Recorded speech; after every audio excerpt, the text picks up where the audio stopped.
Hello, how are you today? Today we are going to talk about info objects. What is an info object? This is used to actually model real-world data. The SAP Business Intelligence uses info objects to model real-world data. An example is best to actually use to explain this. A company like IBM will have products and customers. A customer is named John Smith and he buys a laptop with the model number LAP001. We can use an info object to model the customer name, and we can also use another one to model the product code, in this case John Smith and LAP001. We have two types of info objects. One is the info objects of type characteristics and the info objects of type key figures. So for example, here what we see here is the data warehousing workbench of SAP. We have the modeling tab, which has a list of objects which are used for modeling. So focusing here on info objects, I have created an info area here, which I'll explain in a later video. And under that we have the two types which I just spoke about, key figures and characteristics. Under characteristics we have the customer name and the product. The difference between these two is info objects of type characteristics are used to describe data which doesn't change often, also data which like alphanumerical or alphabetical, or that describes a product.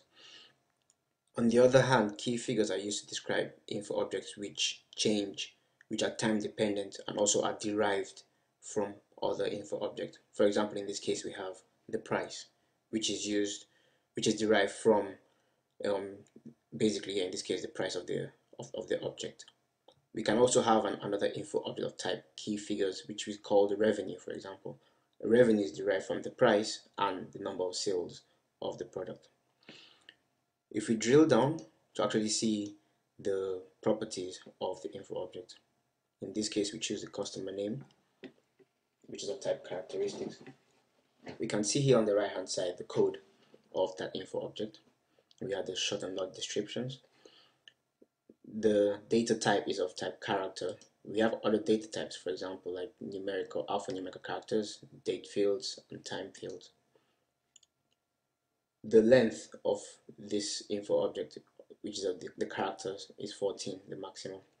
We have other tabs here which are used to add value or explain better the info object. For example, the master data text, the hierarchy, which gives and shows an alternative view of the data, and attributes, which give more information about the info object.